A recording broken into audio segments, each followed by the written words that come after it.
Student आज की class का हमारा टॉपिक है, और इसको प्राचलिक लिखना है, मुझे सही कर लेता हूँ। प्राचलिक रूप में फलन। आपको जो फंक्शन मिला हुआ है, अब तक जो फंक्शन मिले हुए थे या मिल रहे थे, वो फंक्शन प्राचलिक फॉर्म में नहीं होते थे। ठीक है, प्राचलिक रूप में फलन कैसा होता है, ठीक है, कौन होता है, उसकी सबसे पहले हम डेफिनेशन यहां पर लेने वाले हैं। ठीक है, functions in parametric form. Parametric form में एक फंक्शन, उसको हम स्टडी करेंगे। इसकी डेफिनेशन क्या है?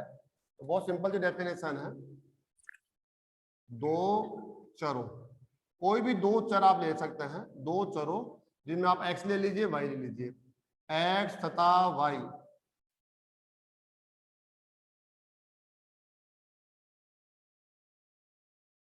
दो चर है x तथा y, यदि किसी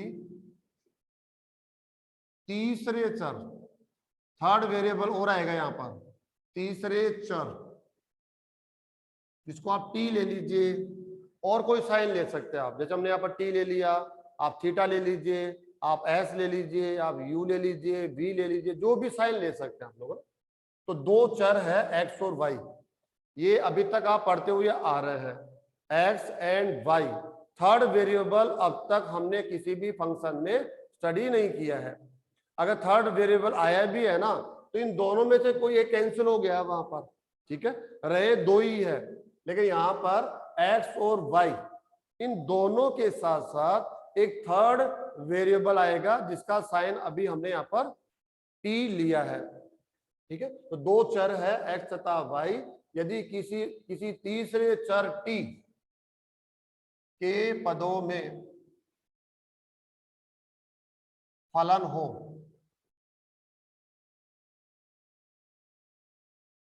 t के पदों में फलन हो, अर्थात हम इसको मैथमेटिकली लिख देते हैं ताकि समझ में आएगा, x is equal to f t, x is equal to f t. X t के पदों में कोई एक फलन है। ठीक है, x यहां पर डिपेंडेंट वेरिएबल है और t यहां पर इंडिपेंडेंट वेरिएबल है। यदि t में आप कोई चेंज करते हैं तो x में चेंजेस होता है, x t पर डिपेंड कर रहा है। ऐसे ही सेकंड जो वेरिएबल लिया हमने y, ये भी t के पदों में कोई दूसरा फलन है, y is equal to g t, x is equal to f t, y is equal to g t. ऐसा ही हम लोगों ने यहाँ पर लिखा हुआ है, कोई दो चर है x तथा y, यदि किसी तीसरे चर t के पदों में फलन हो, अर्थात इस प्रकार हो, x is equal to f t and y is equal to g t, तब यदि ऐसा हो तब x is equal to f t तथा y is equal to g t प्राचलिक रूप में फलन कहलाते हैं। प्राचलिक रूप में फलन कहलाते हैं, ये डेफिनेशन इसकी। दोनों के दोनों फंक्शंस है इन पैरामेट्रिक फॉर्म। पैरामेट्रिक फॉर्म में आप दोनों क्या है, फंक्शन है। ठीक है, फंक्शंस है, और साथ में क्या कह सकते हैं हम लोग, तथा ये जो थर्ड वेरिएबल है, थर्ड वेरिएबल t, इसको बोलते हैं प्राचल, तथा t प्राचल, प्राचल का बोलते हैं पैरामीटर।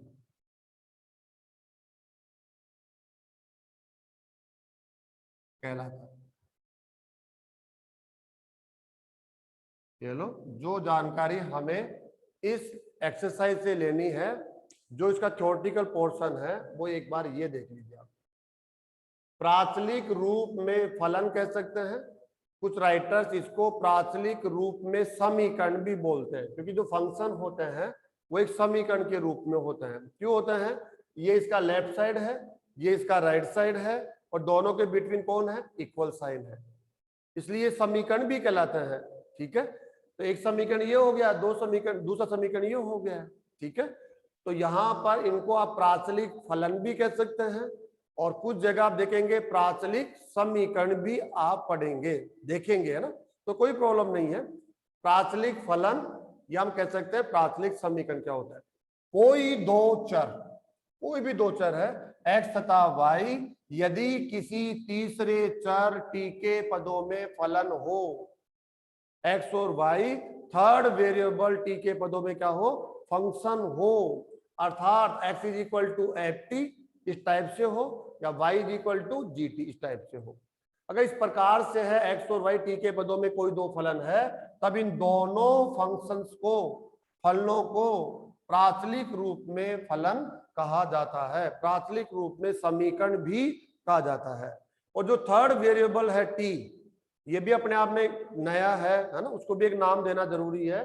थर्ड वेरिएबल t को हम क्या बोलते हैं? प्राचल। ठीक है, पैरामीटर के नाम से हम लोग इसको जानते हैं। ठीक है, एग्जाम्पल स्टूडेंट ले लीजिए आप, जैसे आप एग्जाम्पल ले लेते हैं हम लोग, x is equal to sine t, देख लीजिए आप, and y is equal to tan t. ये फर्स्ट एग्जाम्पल हो गया आपका। ये प्राचलिक रूप में आपके फलन है, फंक्शंस है, फंक्शंस इन पैरामेट्रिक फॉर्म। देखिए आप, x एंड y कोई दो वेरिएबल है, और ये किस पे डिपेंड कर रहे हैं? t पर। t यहाँ पर थर्ड वेरिएबल है, जिसको हम बोलते हैं पैरामीटर, प्राचल बोलते हैं। ठीक है, ये आपका फर्स्ट एग्जाम्पल हो गया स्टूडेंट्स। ऐसे ही सेकंड एग्जाम्पल देख लीजिए आप, जैसे कोई भी example, x is equal to 2t plus 1 and y is equal to, कुछ भी ले सकते हैं हम लोग, 1 अपॉन t माइनस 1। ऐसे यहां देख लीजिए आप, x एंड y को जब आप ध्यान से देखेंगे तो आपको समझ में आएगा कि आप दोनों फंक्शंस है, और किस पर डिपेंडेंट फंक्शन है? थर्ड वेरिएबल t पर डिपेंडेंट है। ठीक है, तो आपको क्या करना होता है? t यहाँ पर पैरामीटर कहलाएगा, और ये जो दोनों फंक्शंस है उनको बोलेंगे फंक्शंस इन पैरामेट्रिक फॉर्म, प्राचलिक रूप में समीकरण या फलन। ऐसे स्टूडेंट्स आप लोग इसको बोल देंगे। और एग्जांपल्स की आवश्यकता हमें नहीं लगती है, क्योंकि इस एक्सरसाइज में जितने भी क्वेश्चंस हम लोग देखेंगे वो इसी फॉर्मेट में होंगे। टू फंक्शंस आपको हर क्वेश्चन में मिलेंगे, x t के पदों में होगा, y भी t के पदों में होगा। ऐसे ही वेरिएबल भी चेंज कर सकते हैं स्टूडेंट्स, ऐसा नहीं सोचे कि आप वेरिएबल को चेंज नहीं कर सकते, कर सकते हैं। x is equal to sine theta upon, कुछ भी ले सकते हैं हम लोग इसमें, 1 प्लस कोस थीटा, ऐसे ले लिया हमने, and y is equal to 1 minus sine theta, ऐसा कुछ ले लिया। देखिए आप लोग, अब यहां पर हमने वेरिएबल को चेंज कर दिया है, x एंड y आप दोनों कोई भी टू वेरिएबल्स है, और थर्ड वेरिएबल कौन है यहाँ पर? थीटा। थीटा पर आप डिपेंडेंट है। यहाँ पर जो इनडिपेंडेंट वेरिएबल है वो कौन है? थीटा। तो x एंड y दोनों थीटा पर डिपेंडेंट टू वेरिएबल्स है, इसलिए इनको हम बोलेंगे फंक्शन इन पैरामेट्रिक फॉर्म। और यहाँ पर जो पैरामीटर होगा और प्राचल होगा वो कौन होगा? थीटा हो जाएगा। तो ऐसा जरूरी नहीं है कि हमेशा आप t को पकड़ के ही चलेंगे, t ही थर्ड वेरिएबल होगा, नहीं। आप क्वेश्चन के साथ साथ देखेंगे ये चेंज होकर मिलेगा आपको। थीटा भी मिल सकता है आपको, फाई भी मिल सकता है, साई भी मिल सकता है, एस भी मिल सकता है, यू भी मिल सकता है। तो उसमें कोई ऐसे हैरानी वाली बात नहीं होनी चाहिए। थर्ड वेरिएबल जो क्वेश्चन में आपको मिलता है उसी के साथ आपको आगे बढ़ना होता है। तो स्टूडेंट आपको समझ में आ गया होगा, प्राचलिक रूप में फलन किसे कहते हैं? कोई दो ऐसे फलन जो थर्ड वेरिएबल पर डिपेंडेंट हो, या दो चर x तथा y यदि किसी तीसरे चर t के पदों में फलन हो, अर्थात इस प्रकार हो, x is equal to f t, y is equal to g t, तब इन दोनों फंक्शंस को आप प्राचलिक रूप में फलन कहते हैं। और जो तीसरा चर है t, उसको हम प्राचल के नाम से जानते हैं। ठीक है, ये तो हमने आज के टॉपिक को समझा है, टॉपिक क्या है। लेकिन एक्चुअल में जिस लेसन के अंदर हम लोग चल रहे हैं उस लेसन का उद्देश्य क्या है? डेरिवेटिव्स लिखना। आपको अवकलज लिखना है, जो भी फंक्शन आपको मिलता है और उसका डेरिवेटिव किसी एक वेरिएबल के रेस्पेक्ट हम लोग लिखते हुए आ रहे हैं। ठीक है, अब आपको जो फंक्शंस मिलेंगे वो इस फॉर्म में मिलेंगे। हर क्वेश्चन में 2 फंक्शंस होंगे और वो पैरामेट्रिक फॉर्म में होंगे।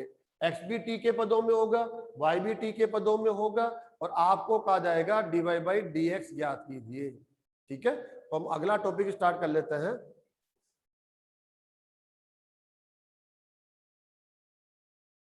चलो इसको तो हम रख लेते हैं एक बार, डेफिनेशन को तो पढ़े रहने देते हैं ताकि साथ साथ हम देखते रहेंगे। ये हमारा फर्स्ट टॉपिक हो गया आज की क्लास का। अब हम सेकंड टॉपिक स्टूडेंट्स लेंगे यहाँ। ठीक है, प्राचलिक फलनों का अवकलज।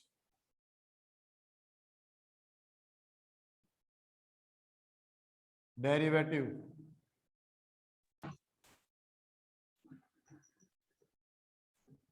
ऑफ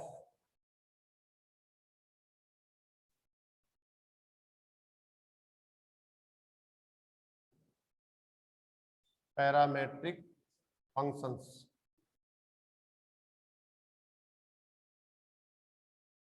जो पैरामेट्रिक फंक्शंस आपको क्वेश्चन में मिल रहे हैं, आपको उनसे डेरिवेटिव लिखना है।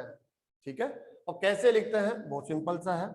आपको जो पैरामेट्रिक फंक्शंस है सबसे पहले वो लिखेंगे हम। x is equal to f t, ये फर्स्ट पैरामेट्रिक फंक्शन आपको मिलेगा क्वेश्चन में।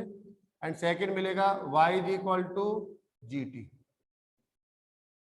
ठीक है, और आपको करना क्या है? आपको करना है dy by d x, y का x के रेस्पेक्ट डेरिवेटिव। y का x के रेस्पेक्ट आप डेरिवेटिव करेंगे तो इसका जो आंसर है dy बाई डी एक्स, वो 2 टाइप से दिया जा सकता है। 2 प्रकार से आप dy बाई डी एक्स की कैलकुलेशन इस एक्सरसाइज में करने वाले हैं। ठीक है, पहले क्वेश्चन को समझ लीजिए आप। x t के पदों में कोई एक फलन है, y भी t के पदों में कोई दूसरा फलन है। x और y यहाँ पर 2 फंक्शंस है और दोनों किस पे डिपेंडेड है? एक थर्ड वेरिएबल है वो t को यहाँ पर क्या बोलेंगे? प्राचल, पैरामीटर के नाम से हम लोग इसको जानते हैं। ठीक है, ओके स्टूडेंट्स। अब हम लोगों को dy बाई डी एक्स निकालना है। तो जो फर्स्ट मेथड है वो कैसे होगा? x t पर डिपेंडेड है, x t पर डिपेंडेड है तो x का t के रेस्पेक्ट आप डेरिवेटिव ले लेंगे, x का t के रेस्पेक्ट डेरिवेटिव ले लेंगे। ऐसे ही y भी किस पे डिपेंडेड है? t पे डिपेंडेड है तो हम क्या ले लेंगे? t के रेस्पेक्ट डेरिवेटिव ले लेंगे इसका भी। ठीक है, तो हम यहां से ले लेते हैं dx by d t is equal to क्या हो जाएगा स्टूडेंट्स? F dash t. हमेशा एफ का जो डेरिवेटिव होता है वो डैश हो जाता है, तो एफ का तो हो गया एफ डैश। जब इस टी का डेरिवेटिव लेंगे टी के रेस्पेक्ट तो 1 हो जाएगा। टी का टी के रेस्पेक्ट डेरिवेटिव लेंगे तो 1। ठीक है, जिसको बोलते हैं चेन रूल। ओके, ऐसे ही y का t के respect derivative dy by d T का हो जाएगा, बोलते रहो स्टूडेंट्स, g डैश t। काफी आसान है तो dx by d t equal to क्या हो जाएगा? f डैश t हो जाएगा, क्योंकि t के रेस्पेक्ट डेरिवेटिव लेंगे। क्यों ले रहे हैं हम लोग? क्योंकि x t के पदों में कोई फलन है और y भी t के पदों में फलन है, तो आप भी t के रेस्पेक्ट डेरिवेटिव ले लीजिए। हाँ, यदि t के पदों में नहीं है, मान लीजिए थीटा के पदों में है, तो x का एंड y का थीटा के रेस्पेक्ट आप डेरिवेटिव लेंगे। ठीक है, ये आप लोगों ने कैलकुलेशन कर ली है, ये पहला स्टेप हो गया आपका। ठीक है, दोनों का t के रेस्पेक्ट डेरिवेटिव जो आपके पास नॉलेज है। अब आपका क्वेश्चन क्या था कि dy बाई डी एक्स ज्ञात कीजिए, तो हम लोग यहाँ पर एक फॉर्मूला अप्लाई करेंगे। dy बाई डी एक्स ज्ञात करना है आपको हमेशा, तो क्या करेंगे? इसको इससे डिवाइड कर देंगे तो dy बाई डी एक्स आ जाएगा। आप चेक करना, देखो dy बाई डी टी लिख रहा हूं मैं यहाँ पर, अपॉन डिवाइड करेंगे इसको dx बाई डी टी। दोनों वैल्यू हमारे पास है, dy/dt का रिजल्ट भी हमारे पास है, dx/dt का रिजल्ट भी हमारे पास है। तो dy/dt को यदि dx/dt से हम डिवाइड कर देंगे तो आप देखेंगे dt से dt कैंसिल हो रहा है और dy/dx आ जाएगा। तो आपके पास यहाँ पर एक फॉर्मूला होगा, ये फॉर्मूला आपको पूरे लेसन में, सॉरी पूरी एक्सरसाइज में अप्लाई करना है। dy/dx इज इक्वल टू, जहां देखो यहाँ पर dy यहाँ ऊपर है ना, इसको बोलते हैं न्यूमरेटर पोर्शन पे है, न्यूमरेटर के पहले पर है dy, तो ये ऊपर रखेंगे आप, न्यूमरेटर के पहले से इसको रखेंगे, और dx नीचे रखा है ना, डिनोमिनेटर के पहले पर है, तो ये जो dx वाला पोर्शन है ना, इसको नीचे रखेंगे।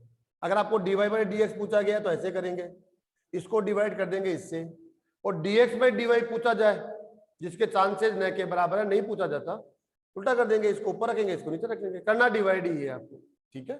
तो कुल मिला के हम लोगों को रिजल्ट क्या मिलेगा, dy/dx is equal to, dy/dt का रिजल्ट कहाँ है, ये रहा, g' अपॉन, और dx/dt का रिजल्ट कहाँ है, ये रहा, f'। ये आंसर आ गया। आपको ये फॉर्मूला लर्न करना पड़ेगा, बहुत आसान है। एक एडिशनली आपको डिवाइड करके रिजल्ट मिलेगा हमेशा। एक्स टी के पदों में फंक्शन है तो टी के एक्स में डेरिवेटिव आप आसानी से ले सकते हैं, ये वही नॉलेज आपको यूज करना है जो अब तक पढ़ते आ रहे हैं। वाई का टी के एक्स में डेरिवेटिव ये भी आप कर लेंगे, ये हो गया, ये फॉर्मूला अप्लाई करना है और आपका आंसर आ जाएगा। ये फर्स्ट मेथड हो गया आपका, ठीक है। और फर्स्ट मेथड के अंदर हम एक एग्जाम्पल भी ले लेते हैं ताकि आपकी प्रैक्टिस हो जाए एक बार। देखिए आप एग्जाम्पल्स में कोई भी हम लोग एक ले लेते हैं, एक्स है उसको ले लेते हैं 2t, समझिए आप इसको, और y इज इक्वल टू ले लेते हैं t² माइनस t प्लस 1, ऐसे ले लिया स्टूडेंट्स हमने। x भी t के पदों में एक फलन है, y भी t के पदों में फलन है, और आपको देना क्या है, आपसे पूछा क्या गया है, वो है dy/dx। ये क्वेश्चन है y का x के रेक्स पे डेरिवेटिव, तो यहां नहीं करेंगे स्टूडेंट, ध्यान रखना आपको, y का x के रेक्स पे डेरिवेटिव यहां नहीं करना है, डायरेक्ट नहीं करना। x t के पदों में एक फंक्शन है तो x का t के रेक्स पे आप डेरिवेटिव करेंगे, ठीक है। चलो आंसर देते हैं हम लोग, आंसर x का t के रेक्स पे डेरिवेटिव बताइए आप क्या हो जाएगा, 2 कांस्टेंट है, t का डेरिवेटिव 1 हो जाएगा तो 2 हो गया, ओके। y का t के रेक्स पे डेरिवेटिव स्क्वायर का बोलो, 2t,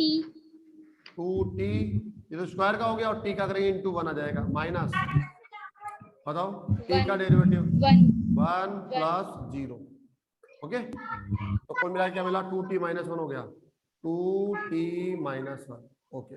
अब आप लोग फॉर्मूला अप्लाई करेंगे, आपको आंसर देना है dy/dx का, तो इसका फॉर्मूला आपको अप्लाई करना होता है। फॉर्मूला क्या होगा, dy ऊपर है तो dy/dt पहले ऊपर रखना पड़ेगा, dy/dt आपको डिवाइड कर रहे हैं dx/dt, ठीक है। ऐसे दिखाना है आपको, काटना नहीं है, dt से dt काट के ये मत दिखा देना आप, ये तो ऑलरेडी लिखी रखा हम लोगों ने, ठीक है। ऐसे कट नहीं करना, लेकिन समझ लो आप dy/dx आ रहा है तो हमने वही लिखा है, ओके। अब इसकी वैल्यू dy/dt की वैल्यू क्या है, 2t माइनस 1 अपॉन 2, ये आंसर आ गया भाई।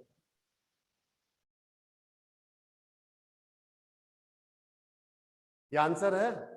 कई बार क्या होता है, वो आपसे ये भी पूछ सकता है, कैसे पूछ सकता है, dy/dx की वैल्यू निकालो कब, जब t इज इक्वल टू 0 हो। यहां पर लगा देता dy/dx तो निकाल लिया आपने, ये रहा, लेकिन कब, t इज इक्वल टू 0 हो। इसका मतलब ये कहना चाहता है आप इसमें t की वैल्यू 0 पुट कर दीजिए। तो देखो ये भी कर लेते हैं हम लोग, ये तो उसके बाद वाला काम है, कभी कभी पूछ लेता है, या 0 पुट कर देंगे, 0 माइनस 1 अपॉन 2, ये हो जाएगा -1/2, ऐसे।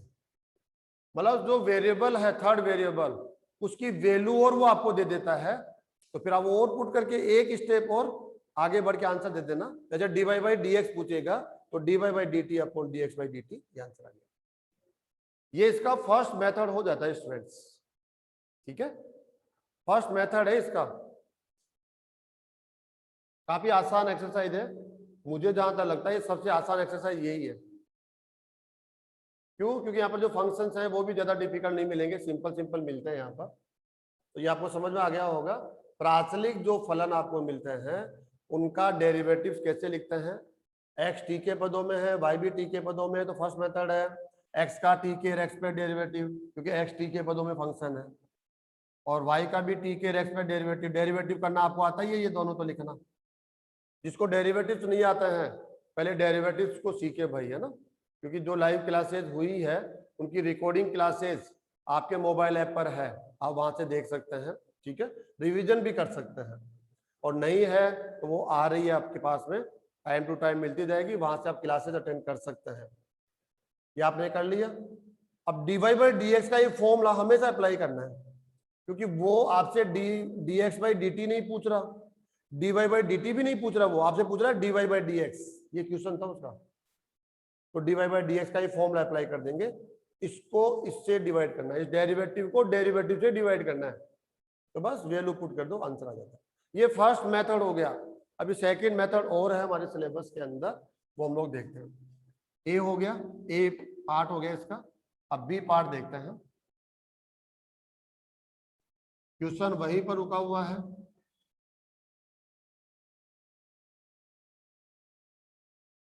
यही क्वेश्चन था, x is equal to f t, y is equal to g t. आप यहाँ पर प्राचलिक फलन है और हमें क्वेश्चन दिया गया है d y by d x, ठीक है। तो सेकेंड मेथड क्या हो जाएगा, इसको हम बी नाम दे देते हैं, सेकेंड मेथड को बी। बी क्या कहता है, एक्स एंड वाई दोनों तीसरे चर टी के पदों में फलन है, तीसरे चर टी के पदों में फलन है। तो अभी तो हम क्या कर रहे थे, x का t के रेक्स पे डेरिवेटिव कर रहे थे, y का भी t के रेक्स पे डेरिवेटिव कर रहे थे, और डिवाइड करके हम लोग क्या कर रहे थे, आंसर दे रहे थे, नहीं दे रहे थे, ठीक है। लेकिन हम ऐसा नहीं करेंगे। अब हम क्या करेंगे, इन दोनों समीकरणों का प्रयोग करेंगे, ठीक है। और दोनों का प्रयोग कैसे करेंगे कि एक से हम t का मान निकालेंगे, दूसरे में t का मान रख देंगे। ऐसा करने से t का विलोपन हो जाएगा और एक नया समीकरण मिलेगा जिसमें t होगा ही नहीं। या तो यहां से t का मान निकाल के यहां रखो, या t का मान निकाल के यहां रखो, या और कोई तरीका वर्क करके जोड़ना, घटाना, दोनों को गुणा करना, भाग करना, है ना, ऐसा कुछ जो आपको लगे लॉजिकली या रूल से अकॉर्डिंग सही है, तो आप t का विलोपन करेंगे दोनों से। जो थर्ड वेरिएबल है t, उसका विलोपन कर देंगे। विलोपन करने के बाद आप क्या देखेंगे कि जो आपको समीकरण मिलेगा वो किनके पदों में होगा, x एंड y के पदों में होगा, x एंड y के पदों में। अब x एंड y के पदों में कोई भी समीकरण आपको मिल जाए, आप आराम से dy बाई डी एक्स निकाल रहे हैं, निकालते हुए आ रहे हैं, कल तक भी निकाल रहे थे, और पिछले कितने दिन से निकाल ही रहे हैं हम लोग, यही तो काम कर रहे हैं। अगर x और y में कोई भी समीकरण मिल जाता है तो उस समीकरण से हमें dy बाई डी एक्स निकालने में कोई भी प्रॉब्लम नहीं होती है। हमने उसी की तो प्रैक्टिस करी है अब तक। तो ऐसा करेंगे, हम t का विलोपन कर देंगे। तो b जो पार्ट है, b का पहला स्टेप क्या होगा, ठीक है। तो क्या लिखेंगे, पहले में प्राचलिक समीकरणों या फलन बोल दो, प्राचलिक फलनों कौन कौन है, x is equal to f t तथा y is equal to g t से t का विलोपन कर, t का विलोपन करेंगे कर x तथा y के पदों में, x तथा y के पदों में कोई एक फलन आ जाएगा, कोई एक फलन, ये हम कह सकते हैं समीकरण। एक ही बात है, हर एक फलन समीकरण होता है, हर एक समीकरण फलन होता है। प्राप्त कर लिया जाता है।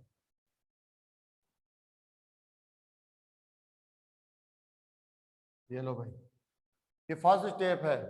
दोनों जो पैरामेट्रिक इक्वेशंस है, फंक्शंस है, दोनों का यूज करना है और दोनों का यूज इस प्रकार करना है कि टी का विलोपन हो जाए। यहाँ भी टी है, यहाँ भी टी है, लेकिन जो रिजल्ट हम लोगों को मिले, नेक्स्ट रिजल्ट एक ही रिजल्ट मिलेगा, उस रिजल्ट में टी न हो, केवल और केवल कौन हो, एक्स एंड वाई हो। तो ऐसे प्राप्त कर लेंगे। और उसके बाद तो आप जानते ही हैं, ठीक है। फिर क्या करेंगे, इस प्राप्त फलन का एक्स के सापेक्ष अवकलज लेकर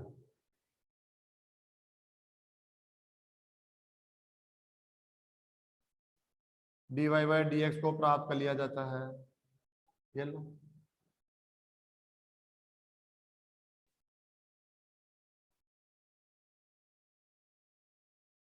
भाई, ऐसे प्राप्त कर लोगे आराम से, बस 2 स्टेप है।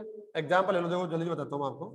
एग्जाम्पल नंबर 1, और x is equal to t, ठीक है, y is equal to t upon t minus 1, ऐसे लिख लो। आपको क्वेश्चन क्या करना है, dy बाई dx, ये क्वेश्चन है भाई। तो फर्स्ट मेथड तो आप जानते ही हो। फर्स्ट मेथड क्या है बताओ, फर्स्ट मेथड क्या है, x का t के रेक्स पे डेरिवेटिव ले लो, dx बाई dt। और सेकंड मेथड क्या है, सेकंड क्या है बताओ, सॉरी वो उसका भी करो, y का भी t के रेक्स पे डेरिवेटिव कर लो, dy बाई dt, और डिवाइड करके आंसर दे दो। लेकिन वैसे नहीं दे रहे हम लोग, इसका आंसर कैसे देंगे, हम t का विलोपन करेंगे, t के विलोपन से। t का विलोपन करो भाई, t का मान x है, यहाँ पुट कर दो, तो y is equal to x upon x minus 1। ये लो आप, जो प्रीवियस एक्सरसाइजेज है वहां आ गया। अरे इसका तो डेरिवेटिव कर लेंगे तो y और x में आ गया, t तो है ही नहीं ना, बस लो dy by dx is equal to क्या हो जाएगा, u अपोन भी लगेगा, x का derivative 1 into x minus 1 as it is रह जाएगा, minus x as it is रह जाएगा, और एक्स माइनस 1 का डेरिवेटिव हो जाएगा 1 minus 0 upon x minus 1। Answer हो जाएगा x minus 1 minus x upon x minus 1 का क्या हुआ स्टूडेंट्स, एक्स एक्स कैंसिल हो जाएगा, माइनस 1 अपॉन एक्स माइनस 1 का। ये आ गया d y by d x. कितना आसान है, बहुत आसान है। चलिए हमने क्या टी का विलोपन करके एक्स वाई में फंक्शन को कन्वर्ट कर लिया, तो ये आ गया, आप आसानी से डेरिवेटिव कर पा रहे हैं, ठीक है। लेकिन ये जो आंसर आ रहा है वो एक्स और वाई के पदों में आ जाएगा, पहले जो आंसर आ रहा था वो टी के पदों में आएगा, तो आंसर मैच नहीं होंगे। दोनों मेथड्स के अंदर आंसर डायरेक्टली मैच नहीं होंगे। हाँ मिला सकते हैं हम लोग, मैच करा सकते हैं। जैसे आप यहाँ कैसे करेंगे, आप dx बाई डी टी 1 हो गया, और dy बाई डी टी भी निकाल लेंगे आप, जो भी होगा u अपॉन v से, फिर डिवाइड करेंगे इसको तो t के पदों में आएगा, फिर t का मान यहाँ से रख देना आप, t इक्वल टू एक्स, या यहाँ से निकाल के रख देना, तो फिर आंसर मैच हो सकता है। ऐसा नहीं है मैच नहीं कराया जा सकता, मैच करवाया जा सकता है, ठीक है ना। तो एक बहुत आसान सा कार्य है, समझ में आया नहीं आया इतना आपके।